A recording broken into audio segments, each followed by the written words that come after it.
Samsung's latest Galaxy S25 Ultra and S25 Plus models seem to be facing a new concern, charging issues that have left many users frustrated. Reports are surfacing about inconsistent charging speeds and phones repeatedly disconnecting from chargers, raising questions about whether this is a software bug or a hardware fault. The Galaxy S25 series has been well received in terms of early sales, but not everything has gone smoothly. Initially, some users were underwhelmed by the lack of major upgrades, and now the conversation has shifted to this charging problem. Many users are reporting difficulties when using Samsung's official 45-watt fast charger. Some say their phones are charging much slower than expected, while others experience frequent disconnections during charging. This is concerning, especially when compared to competitors like the OnePlus 13, which offers 80-watt charging in the US and 100-watt globally. Given that Samsung's fast charging has never been the fastest in the industry, this issue is disappointing for a flagship device. Complaints have started appearing across online forums, including Reddit and Samsung's official community pages. A number of users claim that chargers that previously worked well with older Samsung models are now struggling with the S25 Ultra and S25 Plus.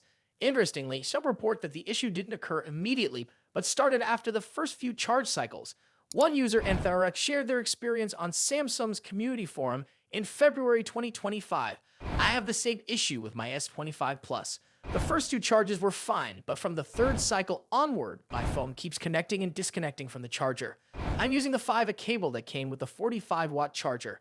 Even when the phone displays super fast charging 2.0, many users report that the actual charging speed stays around 15 watts for most of the time, and in some cases, charging stops entirely before starting again.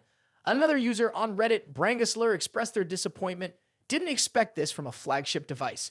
Most of the time, I barely see charging go above 15 watts. The fact that this problem is happening with Samsung's own charger and the included 5A USB-C cable has led to speculation that the issue might not be with the charger itself, but rather with how the phone identifies and communicates with fast charging cables.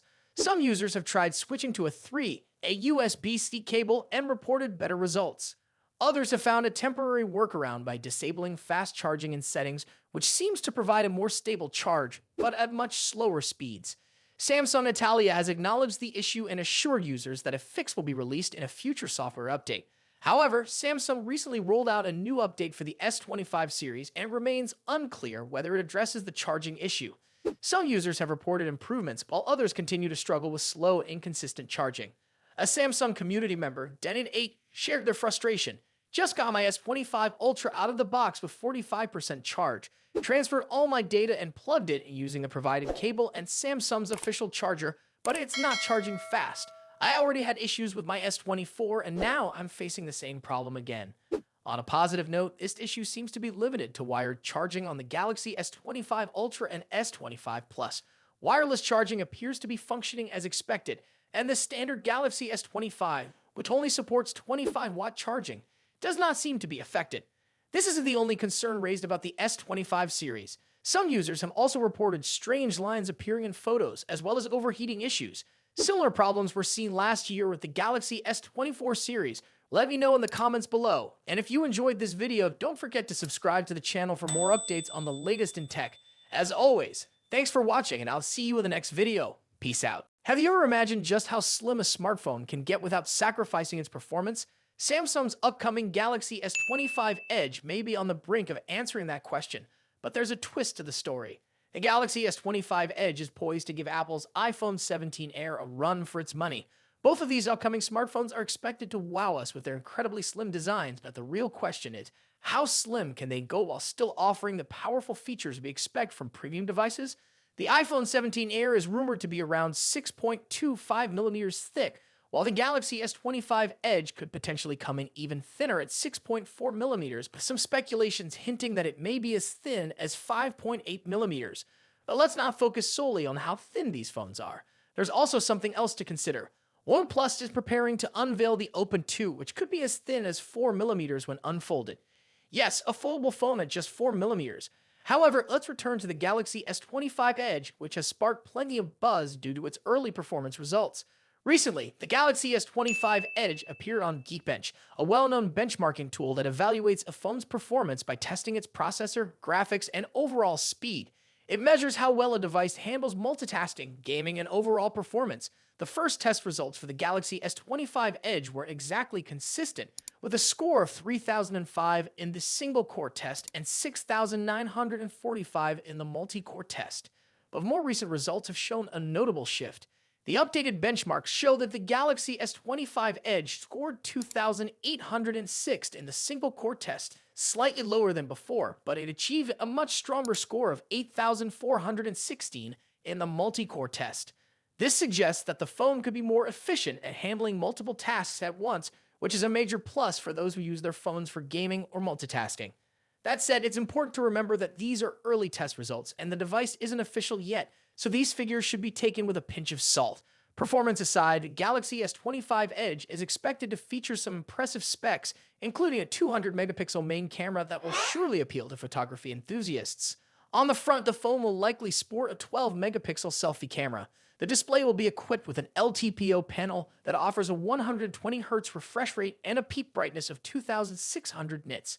If that's not bright enough for you, I'm not sure what is. For durability, Samsung is expected to include an Armor aluminum frame and Corning Gorilla Glass Victus 2, making the Galaxy S25 Edge resistant to drops and scratches. Under the hood, the Galaxy S25 Edge will likely be powered by 12 GB of random access memory, RAM, and UFS 4.0 storage, ensuring that the device runs fast and efficiently, even when handling large files and apps. It will also feature support for Wi-Fi 7, Bluetooth 5.4, and USB-C 3.2, ensuring quick data transfer and seamless connectivity. In terms of charging, the Galaxy S25 Edge is expected to support 25-watt charging speeds. While this might not be the fastest charging solution available, it should be more than enough for quick top-ups throughout the day. As for the processor, while it hasn't been officially confirmed, it's likely that the Galaxy S25 Edge will be powered by the Snapdragon 8 Elite chipset, with Samsung likely sticking with Qualcomm for this generation. We might see Exynos chips return in the Galaxy S26, but for now, the Snapdragon 8 Elite seems like the safer choice. One thing to keep in mind is the battery. While the battery might be smaller than previous models, the Snapdragon 8 Elite's efficiency should allow the Galaxy S25 Edge to last all day without any major issues. At least it better. If you're as excited about the Galaxy S25 Edge as I am, make sure to like this video and subscribe to the channel so you don't miss out on any updates. Thanks for watching, and I'll catch you in the next one. Have you been waiting for the One UI 7 update on your Samsung phone? The wait could be nearly over. For the past few months, Samsung fans have been on edge, watching as Galaxy S24 series owners enjoy the beta version of the upcoming update. Meanwhile, millions of other users have been stuck on Android 14 with One UI 6.1, wondering when they'll finally get their hands on the new version. Well, the end of the wait might be closer than we think. Although Samsung hasn't officially confirmed the exact release date, there are several strong indicators that the update could roll out very soon. A key clue is the upcoming launch of the Galaxy S25 series. These new flagship devices will ship with One UI 7 already installed, and they're set to hit shelves on February 7. It's likely that Samsung has been holding off on the global One UI 7 release to keep the focus on the Galaxy S25 series launch. Once those new devices are out in the wild, Samsung will likely begin releasing the update for older models. Another reason to believe the release is near is the stability of the latest One UI 7 beta for the Galaxy S24 lineup. With the final beta versions performing well and offering a smooth experience, it's clear that Samsung has made significant progress. This suggests that most of the testing and fine-tuning is complete. Additionally, reports have emerged suggesting that the update could be available to the public as early as the first half of February. If these rumors are accurate, we could see the official rollout in just a matter of days. One UI 7 is shaping up to be one of Samsung's most important updates in years.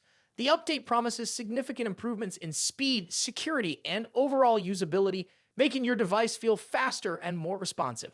Although Samsung hasn't yet released a complete list of all the changes, the beta versions have already given us a glimpse of what's to come. Expect a smoother interface, enhanced customization options, and several performance optimizations aimed at improving the overall user experience. However, it's important to note